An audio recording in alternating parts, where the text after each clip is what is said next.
Olá, estamos aqui mais uma vez nesse espaço criado pela USA Intermunicipal Cotia para trazermos as reflexões e lições do Evangelho de Jesus à luz da doutrina espírita. Então vamos nesse momento, elevando nosso pensamento a Deus, a Jesus, a todos os bons espíritos, aos espíritos protetores das casas que frequentamos na região, aos nossos mentores individuais, pedindo que eles possam nos trazer toda a luz, todo o amparo, todo o amor maior necessário para termos força, serenidade, para seguirmos a nossa jornada de aprendizado e de crescimento. Que assim seja, graças a Deus. Bom, o nosso tema de hoje para reflexão, ele está no capítulo 13 do Evangelho segundo o Espiritismo, que a mão esquerda não saiba o que faz a mão direita. E Jesus nos traz aqui orientações sobre a prática da caridade. É importante nós refletirmos que nesse ensinamento de Jesus, ele coloca a caridade como um ponto central e os esclarecimentos que a doutrina espírita já nos traz, no sentido que estamos aqui no momento da nossa existência enquanto espírito imortal, numa jornada de provas e expiação. Então é muito provável que todos nós que aqui estamos, acumulamos muitos débitos, vamos dizer assim, da nossa existência até aqui, em função da nosso estado de perfeição ou de imperfeição relativa, dado que nós estamos ainda na nossa jornada de aprendizado, de saber viver, E é importante que nesse mecanismo de busca de ajuda ao próximo, nós vamos muitas vezes achar dentro dessa trilha processos de ir ao encontro de indivíduos que talvez nós mesmos tenhamos causado débitos no passado, de forma consciente, naqueles momentos que a gente ainda optou por estagiar no mal, ou muitas vezes por ignorância, por ainda não sabermos das consequências dos nossos atos. E a coerência que isso nos traz enquanto pensamento, e que a doutrina espírita vem esclarecer isso que Jesus nos diz, é falar dessa caridade, de diversas manifestações que elas têm dentro da nossa existência. Se a gente lembrar bem dentro do Evangelho segundo o Espiritismo, a gente vai falar bastante sobre caridade material, as diversas formas dela se manifestar, e também falar de caridade moral. E lembrando que o exercício da caridade ele não requer nenhum tipo de pré-requisito da nossa parte. Se estamos em condição de prover ajuda material àqueles que necessitam, é bom que façamos, E se, para além disso, se nós só não temos a condição de ajuda material, ou se já fazemos a ajuda material, certamente há a oportunidade também de nós fazermos o auxílio moral. E o auxílio moral que a doutrina espírita coloca, ele se manifesta em pequenas coisas que nós podemos fazer, ou todos nós podemos fazer no nosso dia a dia, E esse capítulo, quando ele fala, Jesus fala que a mão esquerda não saiba o que faz a mão direita, ele está falando de nós buscarmos uma postura de caridade modesta, Essa caridade que não ofende, não magoa, e o alerta que é trazido dentro desse capítulo é que muitas vezes a gente busca o processo de ajuda ao próximo, e muito menos com o intuito de aliviar os sofrimentos alheios, e muito mais, às vezes, com o intuito de ter um reconhecimento à nossa volta, o reconhecimento como que colocado no Evangelho, se a gente busca essa postura não de caridade modesta, mas daquela caridade que faz alarde, que é a passagem do óbolo da viúva, que é trazido por Jesus como esse exemplo, Muitas vezes a gente vai fazer isso para buscar né, os holofotes, buscar o reconhecimento. E se a gente busca esse reconhecimento aqui na Terra, né, não há com que esperar nada de reconhecimento divino. Né? Então, essa ideia, né, que Jesus traz para nós é que a gente busque dentro desse processo de ir ao encontro da necessidade do próximo, né, seja ele o próximo, né, que está, né, mais próximo, como a gente fala, ou seja, um próximo distante, muitas vezes a gente tem condição de ajudar também, né, que a gente procure trazer para a nossa conduta essa crença, né, que é na imortalidade da alma, né, e na justiça das reencarnações. E essas experiências, muitas vezes, dada, como a gente já falou aqui no início, a nossa condição de espírito em evolução, né, vai fazer com que a gente se depare com espíritos que nós, de alguma forma, criamos débitos com eles. E da mesma forma vai também nos colocar numa oportunidade de alguma maneira, de sanar esses débitos, né? Ou de alguma forma amenizar esses débitos.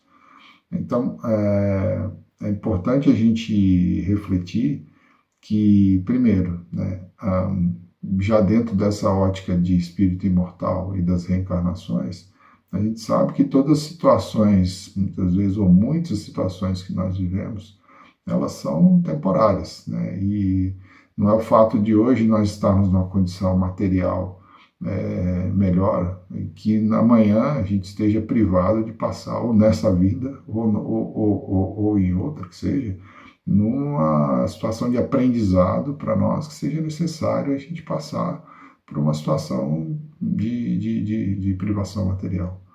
Né? Então, o mesmo se dá para todos os outros tipos de assistência e amparo que a gente fala da caridade moral, né? Porque todos nós aqui somos passíveis de doenças, somos passíveis de perdermos entes queridos, somos passíveis de necessitarmos, vamos dizer assim, de um amparo, de um abraço amigo, de alguém que nos dê um estímulo, né? Então, nenhum de nós vai passar por essa vida sem que se depare com alguma mão amiga que em algum momento né, se apresentou diante de nós. Acho que cada um de nós aqui pode fazer uma retrospectiva da sua existência e facilmente nós vamos reconhecer uma série vamos dizer assim, anjos que passaram em nossa vida, né, estendendo sua mão, né, nos momentos onde mais nós necessitamos para que possamos chegar aqui.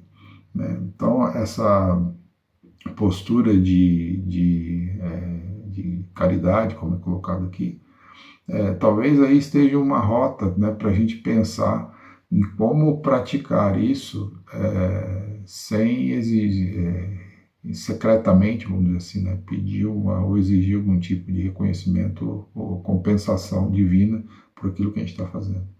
Né? Talvez se a gente se fixar em reconhecer o quanto nós já recebemos, né, tanto da providência divina, né, quanto de companheiros de jornada, né, que estão conosco aí ou estiveram conosco ao longo da nossa existência, né,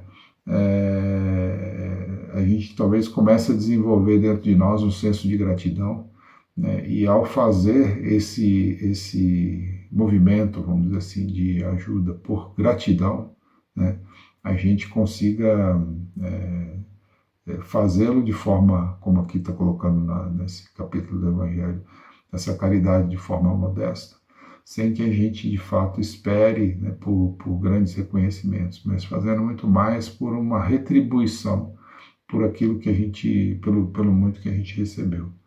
E é interessante, dentro dessa lógica que Jesus, pedagógica que Jesus coloca para nós, porque como somos todos aqui espíritos em evolução e nesse momento de provas e expiações, né, ao ir de encontro, muitas vezes, à necessidade do outro, né, nós vamos descobrindo as nossas próprias, também a nossa própria dificuldade, as nossas próprias necessidades, né? E Kardec captura isso muito bem, né, dentro de uma forma muito sintética, né, quando ele diz assim que fora da caridade não há salvação, né? E a gente vai... E curioso, né, Kardec dizer o seguinte, não é fora da doutrina espírita, né, dizendo que a salvação basta estar na doutrina espírita. Né? Kardec coloca essa salvação como uma postura, né, uma atitude que nós, como cristãos, devemos, vamos dizer assim, né, desenvolver dentro de nós, e coloca isso, que é justamente nesse processo de ir ao encontro do outro, certamente onde nós vamos achar os caminhos de reajustes daquilo que de fato tenhamos, de alguma maneira, causado a tantos outros. Vamos achando também, né, aqueles mecanismos dentro de nós mesmos, né? Como a gente falou há pouco aqui, de gratidão, de retribuição a tudo que recebemos, né? E principalmente a gente pensar que é muito comum quando a gente até fala dentro do trabalho social, né? Às vezes a gente fala, eu vou ingressar em tal trabalho social para ajudar as pessoas, né? Ou fazer tal coisa para alguém. E, invariavelmente, quando se entra dentro desse trabalho, a gente vai observando que nós é que somos os ajudados, porque muitas vezes a gente não reconhece, né, aquilo que ou não valoriza, vamos dizer assim, aquilo que a gente já tem, e ao ir de encontro à necessidade do outro, a gente acaba no meio do caminho, né, achando as nossas próprias necessidades e dificuldades, né? E com isso a gente vai se alinhando dentro dessa proposta que Jesus nos traz de melhorarmos um pouquinho a cada dia, né, de acharmos aí a nossa rota, né, de crescimento espiritual. Tem uma história que eu gosto muito de contar quando a gente fala desse tema, né, que é uma história que eu ouvi do Divaldo, né, e ele falando que ele tinha já trabalhando na sua obra lá, né, na Bahia, já era o Divaldo que a gente conhece hoje aqui, né, já com uma projeção do seu trabalho social, né, além de colaborador aí ativo da doutrina espírita. E ele fala que ele sempre tinha um espírito que o perseguia, né, vamos dizer assim, né, um espírito obsessor que estava sempre com ele, né, para todo lugar que ele ia. E ele já fazendo as obras de ajuda ao próximo, de caridade, e esse espírito estava sempre de forma muito implacável ali, né, à volta dele. E um belo dia, a Maçã do Caminho estava passando por um problema de dificuldade financeira muito grande e é deixado, né, à porta da obra dele uma criança, né, aparentemente recém-nascida, a mãe tinha acabado de dar à luz e tinha deixado a criança lá na porta. E aí eu acho que uma das colaboradoras lá do Divaldo recebe essa criança, ouviu que ela estava lá na porta e vai chamar lá e fala, sou Divaldo, deixaram uma criança aqui na porta e a gente só sabe, a situação está ruim, não dá para trazer mais ninguém, né? Então não vou ficar com ela aqui à noite e amanhã a gente vai procurar uma outra entidade para poder encaminhá-la, né? E isso o Divaldo, ele pegou essa criança no colo, né? E olhou para ela e falou assim, nossa, falou para a colaboradora dele lá, falou, se deixaram aqui na nossa porta é porque é para nós, né? Tem algum sentido. Então nós vamos acolhê-lo aqui. E ele se sensibilizou ali com a situação daquela criança abandonada, né? E falou, não, nós vamos acolher, e com ela nos braços, segundo o relato dele. Então ele falou que nesse momento aparece esse espírito obsessor, e ele estava assim em lágrimas, bastante comovido com aquela situação, né? E relata para o Divaldo, né, a seguinte questão, dizendo que até então ele não tinha se convencido, né? Ele era um perseguidor de vidas passadas, de experiências difíceis que tiveram com o Divaldo. E que ele tinha se convencido, né, que de fato ele era uma outra pessoa, que ele tinha mudado, né, porque naquela criança era a reencarnação da mãe desse espírito obsessor, né, e esse é um mecanismo muito curioso da providência divina, né, porque muitas vezes a gente, quando está compenetrado no mal, né, como era o caso né, no ódio, na revolta, na vingança, como é o caso desse companheiro que o Divaldo relata, né, a gente só vai perceber, muitas vezes, né, a bondade divina quando ela chegar para alguém que nos é caro, para alguém que é próximo da gente, né. E o Divaldo, ao receber a mãe, né, desse companheiro, né, de fato conseguiu tocá-lo profundamente e convencê-lo, né, do processo de transformação que ele já tinha, vamos dizer assim, dentro dele, que ele já tinha de fato conquistado, né. Então essa é uma história para contar, que muitas vezes nesses mecanismos de reajuste, vamos dizer assim, que a providência divina nos coloca no nosso caminho, né? Às vezes são mínimas coisas que a gente tem que fazer, ou coisas que às vezes a gente não dá muita importância, né? E que para o outro tem um impacto enorme, né? Então é essa a reflexão que a gente quer deixar aqui para essa semana, né?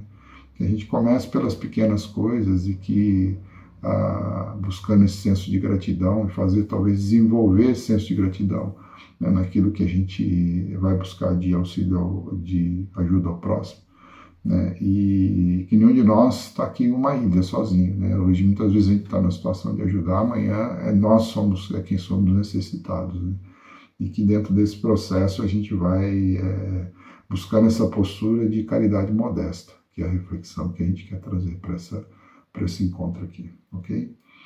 Então vamos agradecendo assim a Deus, a Jesus, agradecendo a todos os benfeitores espirituais que estiveram conosco nesse momento, pedindo a eles que nos dê amparo, proteção, que iluminem também os nossos lares, iluminem as casas que frequentamos, para que elas se mantenham como um ponto de luz, como um local de refazimento e de reforço aí para a nossa jornada.